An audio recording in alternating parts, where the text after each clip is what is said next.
One member of our support group has an ongoing problem with injector number 5 since, well, long before she joined our support group, actually. They've replaced it now 2 times, and we're back again at the same problem in just a couple of years. So I suspect there's a problem in the wiring. We'll find injector number 5 is wired with a pair of wires like this, black with yellow and a black with white wire. And as I understand it, these cannot be spliced. I'm not sure if it's the speed of the signal coming through it or what's going on there. I don't know enough about splicing wires to say why it doesn't work. But I can tell you from our experience, we looked into it after having trouble and realized that, well, that people say that doesn't work. So don't splice these wires.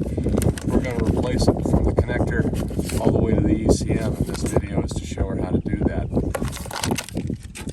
That wire is going to follow along inside this channel right here, down this, through that big rubber bushing there that should be tied up kind of like this. If it's not, you might find that you've got some wire rubbing going on right in this area. You can see this wire harness has been explored and repaired. Don't think we found any rubbing, any wires rubbed in it. So it's all taped up, and it's going to go down pretty low and come back up here by the fuel filter and go into this firewall. Just find a way into the firewall here. There are other holes. There's a little hole right over here. This one's been cut with a crosshatch in it just to stick a little wire in it. But we need to get in close to where this goes in. Doesn't have to be through the same hole, but it can be. Getting this end of the wire through holes is going to be kind of complicated.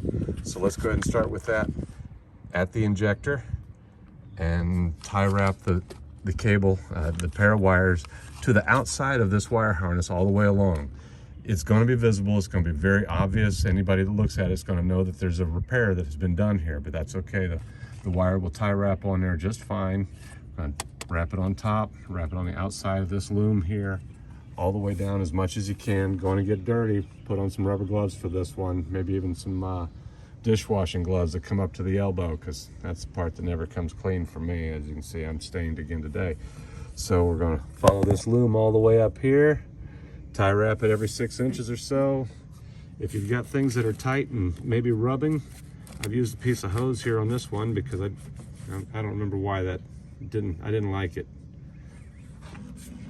So protect your wires, run it in wherever you can, and then we'll connect it on the inside. Since the big end won't go through the holes, we're going to feed this little end. We can tape them together and so they poke easier. So then your wire is going to come out either with the big wire here, or if you're over at that other spot I was pointing at, that's right up over here. Let's see, right over here behind the brake pedal. Your wire is going to come out one of these holes wherever you poke it through, and we're going to connect it to the ECM up here. Got a separate video showing how to pull that ECM out and put it back. I'm not going to do it right now because, as you can see, I've got all kinds of headaches and wires and adapters and things going on here. Okay, you'll find 2 connectors on your ECM, kind of like these, with the wires hanging off either end, away from each other. Set that one down.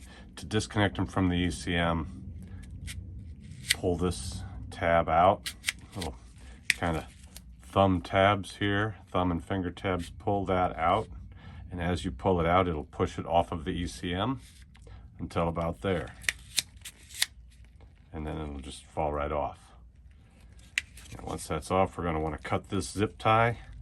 It's probably holding it to something here that is broken off this one already.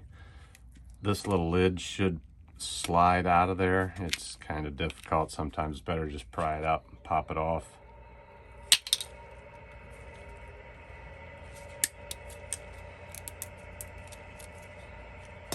Now in here we're going to find that twisted pair. There it is. Black and white, black and yellow. That's the 2 wires we're concerned with right there. I'll kind of pull them off to the side. Now to get those out, we need a little flat screwdriver to get underneath this white tab right here. And that'll pull up and come all the way out. Once that comes out, these guys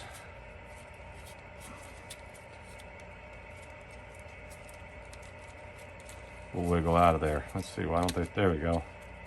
Just wiggle them out.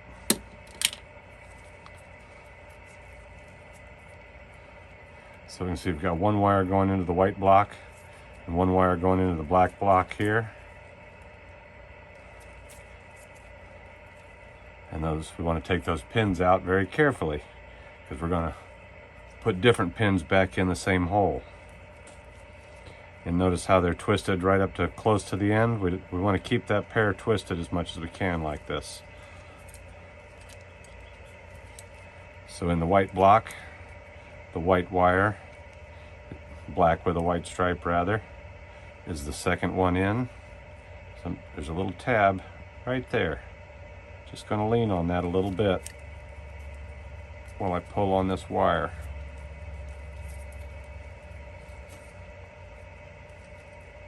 So push the wire in so the tab releases easily. Push it down a little bit and pull out. Boy, that was hard to see, but there it is, it's out. You put that back in, it clicks. So I'm just going to hold that, push it in now, pushing it in, gently pressing on that little tab, and slide the wire out. A little wiggle, a little extra wiggle there maybe. Yep, there it went.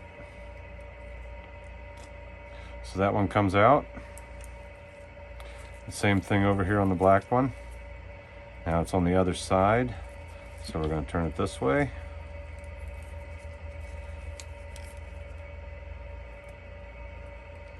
Oh, not that wire.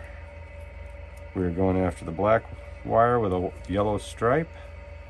There we go, it's the third one in. I'll go ahead and pull that to the top here so I can work with it. There we go. Now, pushing it in. And you can't see anything there, can you? Tab down with a little wiggle. And there it goes, it comes out. And slide in the wire that I'm sending you, being careful to orient it the same way. You've got that little tab right there. Has to be faced up when you poke it in this way. The other sides don't look the same. Kind of rounded on this side, not on that side. Real smooth on this side. That's the side with the tab. So it's going to go right back in that same hole. Should be real easy to not miss because they're filled on either side. It just slides right in and it's stuck. Verify this one is in and stuck. That's that one right there. Yep, it does not pull out. So we're golden, ready to go. I don't know for sure if this is going to solve the problem, but I do know that replacing the injector every year, something's not right. And it's not typical failure for an ECM to do that. ECMs fail in very specific ways, and well, mostly that means no crank. When you turn the key, it doesn't initiate the start sequence, so you don't get any spin of the motor. And that's obviously not what's going on here. It's just wearing out injectors so she can't hold fuel pressure, rail pressure, and engine cranks but won't start. So hopefully replacing this wire set, we will stop burning out injectors. If not, there's only one thing left to look at, and that will be the ECM. This is a whole lot cheaper than the ECM, so we'll try this first.